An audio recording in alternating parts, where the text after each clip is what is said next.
All right, our next speaker is Annie Murphy and her husband, Michael, established EcoRelics in 2014, spurred by their shared vision to prevent feasible construction supply from entering our overburdened landfills.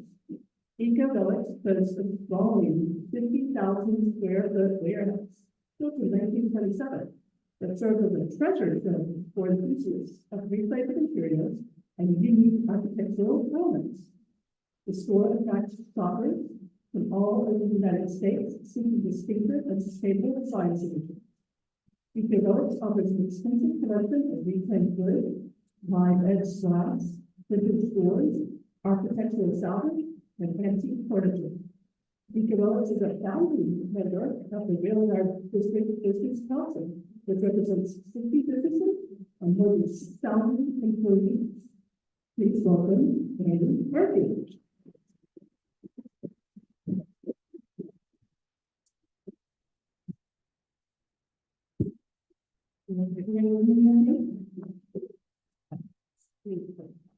Okay, so EcoRelics, let me give a bit of EcoRelics. Awesome to hear. So, why did we start it? Right? A lot of people were like, oh my God, no, don't do this, right? So we purchased our building on Stockton Street in 2015. It took us a year to renovate this building. It was empty for 6 years. And most of the people that we knew were like, please don't do this. It's really not in a good neighborhood. We go there, we will do this. But we persevered and we kept trying. So after a year, we finally opened. And our goal was to really allow people to be green without one, right? So our goal was to make a Home Depot that was eco-friendly, right? So you could walk in and just by shopping with us, you could be green, right? You didn't necessarily have to be, environmentally friendly or green or, say that you were a green person. You could just come in and be green. That was our goal. And it took us a while to get to that goal, right? Because it takes a while to sell the 50,000 square feet, which we have managed to do probably 6 times over. So our goal was to offer a range of things, and it includes things from a toilet, and then please put it when I start making toilets, because for a while, I would always say, if you have a toilet and it can be reused, then why don't we do so, right? Something simple, but it sounds silly, but it's the beginning of a process, right? It's the beginning of a process. So EcoRelics, right, our mantra is recycle, repurpose, reuse. So we're all about the reuse at EcoRelics. And we try really hard not to throw things away. And as a matter of fact, I will dumpster dive in from the dumpster too. So usually if my employees see me going back there, they're all on the So benefits of repurposing, right? The big one is environment, right? Why purchase something new when you can reuse something that is still good, right? That was a big thing for us. Economically, it's usually cheaper to buy things that are new, right?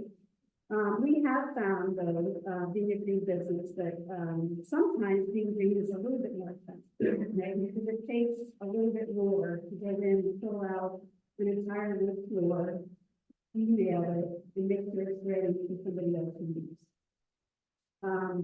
We still do that.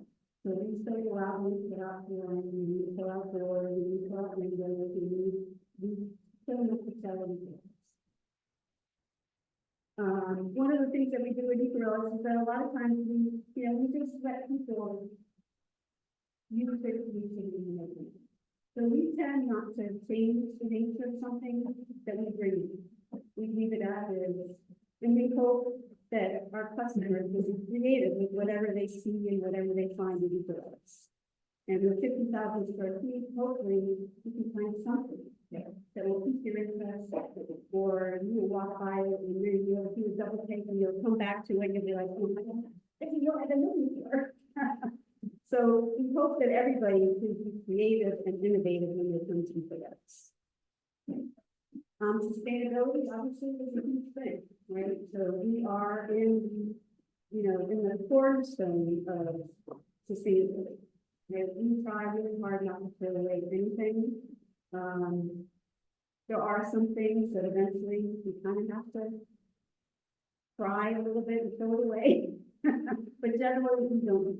We try really hard just to keep things as they are and to resell and hopefully that circular economy will just continue on with what we sell. Some of our notable deconstructs. So whenever we have the opportunity, we do try and go into a little bit of South Piece so they quickly down and we've done a number of them.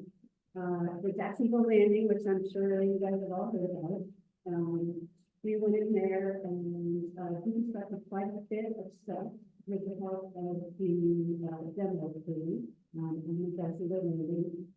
And it was the first time that EcoRelics was kind of involved in like a push me, pull you kind of thing, right? So we were getting it from the people that didn't want the landing to come down, and they were mad at us because we were taking things, to the people that were appreciative that we were getting stuff from them, right? And when people don't realize that we don't want to do this, right? We just accept the opportunity and we try and take as much as we can from any nothing.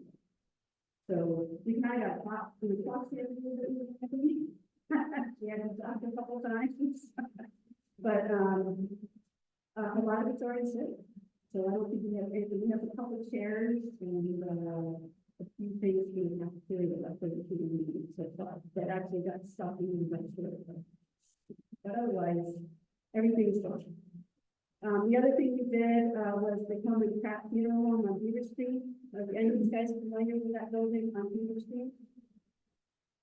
It was a very odd reconstruction for us to do because it was a funeral. So we have some of the bottles of embalming fluid over there on the table. We've got a lot of embalming fluid. We also took the embalming table away. There was a lot of stuff in there that we were kind of like, what do we do with it? And this is an example of right? So Michael and I, my husband, we debated about the table, what the table was, things before the blood was out. We ended up taking it. And a week later, it sold. And it sold to a doctor, a local doctor, who was going to use it as a cooking. So power of creativity. One of the first deconstructions we did was the Dialectors building, which is on Main Street. It was the first multi-story building built after the big fire. And we had just opened up, I believe, and we were able to pull out all the floor beams that they were replacing with new ones.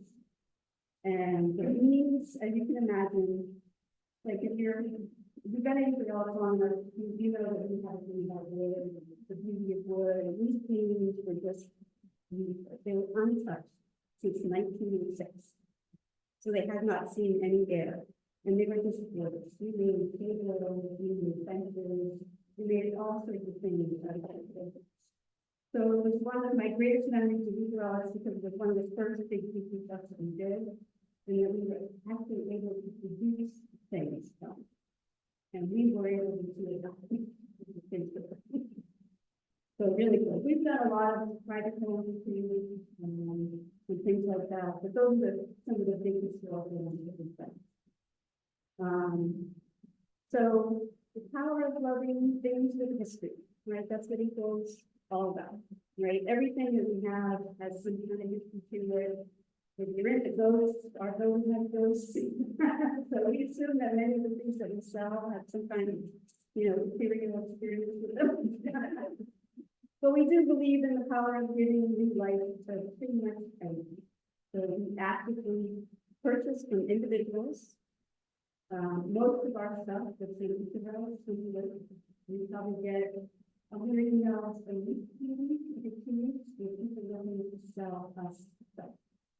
And we came up with a selling model because we really wanted to encourage people not to throw things away. So we added that extra little carrot dangle that if I give you $5, will you not throw it away? Or whatever that object may be. So we buy a lot of stuff.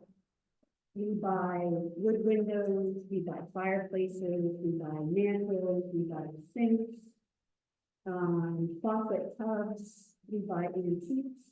Pretty much most of the things that you would think that we sell, we buy. We do all of our buying via email.